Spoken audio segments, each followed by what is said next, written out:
আসসালামু আলাইকুম। সবাই কেমন আছো? আশা করি সবাই অনেক অনেক ভালো আছো। আজকে যে বিষয়টা তোমাদের সাথে শেয়ার করতে যাচ্ছি সেটা হচ্ছে মাত্র 4-5 মিনিটে 100-রও বেশি ওয়ার্ড আমরা শিখব। আর এই সব ওয়ার্ডগুলো কিন্তু আমাদের ইংরেজি বলার ক্ষেত্রে অনেক ভূমিকা পালন করবে। আর ওয়ার্ড মিনিং যদি নাই জানি তাহলে কিন্তু কখনোই ইংরেজিতে কথা বলা সম্ভব হবে না। যাই হোক বন্ধুরা, আমরা দেরি না করে চলে যাই। আজকে আমরা শিখব যেসব ওয়ার্ডগুলো তার বাংলা থেকে ইংরেজি, ইংরেজি থেকে বাংলা। যাই হোক বন্ধুরা, প্রথম যে ওয়ার্ডটা আছে সেটা হচ্ছে অপেক্ষা করা। অপেক্ষা করা ইংরেজি ওয়েট। দ্বিতীয় যে ওয়ার্ডটা আছে সেটা হচ্ছে দেখো আর্ন মানে উপার্জন করা। আর্ন মানে উপার্জন করা। দ্বিতীয় যে ওয়ার্ডটা আছে তৃতীয় সেটা হচ্ছে অ্যাকসেপ্ট মানে গ্রহণ করা। রিজেক্ট মানে ত্যাগ করা। স্টপ মানে আটকানো। অপারেট মানে সঞ্চালন করা। অ্যান্ড অ্যানালাইজ মানে বিশ্লেষণ করা। রিফিউজ মানে প্রত্যাখ্যান করা। রেসপেক্ট মানে শ্রদ্ধা করা। অ্যান্ড প্রুভ মানে প্রমাণ করা। তাহলে বন্ধুরা এরকমভাবেই কিন্তু আমাদের ওয়ার্ডগুলো শিখতে হবে। তাহলে এখান থেকে এই পর্ব থেকে আমরা শিখলাম কমপক্ষে 12-13টা ওয়ার্ড। আমরা চলে যাব নেক্সট পার্টে। নেক্সট পার্টে কী আছে দেখো, সঠিক হওয়া। সঠিক হওয়া ইংরেজিটা হচ্ছে দেখো কারেক্ট। কারেক্ট মানে সঠিক হওয়া।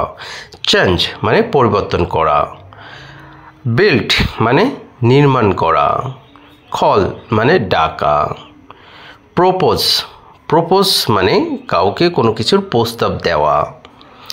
ফিক্স, ফিক্স বলতে এটা আমরা ব্যবহার করে থাকি যে কোনো কম্পিউটার অথবা মোবাইলের কোনো কিছু নষ্ট হলে সেটাকে সারার ক্ষেত্রে আমরা ফিক্সড বলে সংশোধন করা। ফ্লো মানে প্রবাহিত হওয়া। অ্যাড মানে যোগ করা।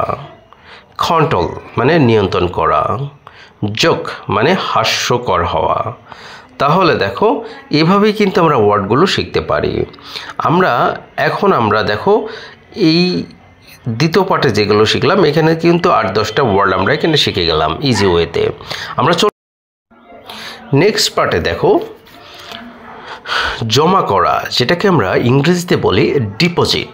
ডিপোজিট মানে জমা করা। হ্রাস, হ্রাস মানে ছুটে চলা। হ্রাস মানে ছুটে চলা। নেক্সট যেটা আছে সেটা দেখো এমটি। এমটি এর অর্থ হচ্ছে খালি করা। তারপরে দেখো অ্যান্টলিস্ট। অ্যান্টলিস্ট মানে ভর্তি হওয়া। এক্সামাইন, দেখো এক্সামিন এর অর্থ হচ্ছে পরীক্ষা নেওয়া। রিজয়েস মানে রিজয়েসড এর অর্থ হচ্ছে খুশি হওয়া। অর্গানাইজ, অর্গানাইজ এর অর্থ হচ্ছে সাজানো। অ্যারেঞ্জ, অ্যারেঞ্জ মানে আয়োজন করা অথবা আমরা সাজানো বলতে পারি। রেওয়ার্ড, রেওয়ার্ড মানে পুরস্কৃত হওয়া। ট্রাবল মানে সমস্যা হওয়া, কোনো কিছু সমস্যার সম্মুখীন হওয়া, সেটাকে বলে ট্রাবল। নেক্সট পার্টে দেখো প্রথমটা আছে দেখো পালানো। এসকেপ মানে পালানো। ফিয়ার মানে ভয় পাওয়া। ক্রিয়েট মানে বানানো বা সৃষ্টি করা। ক্লিন মানে পরিষ্কার করা। ক্যাচ মানে ধরা। অ্যাটাচড মানে লাগানো। অ্যাটাচড মানে লাগানো। আনলক মানে খুলে দেওয়া। আনলক এর অর্থ হচ্ছে খুলে দেওয়া। অপারেট মানে চালানো। সুইম মানে সাঁতার কাটা। ওয়াশ মানে ধোয়ানো বা ধুতো করা।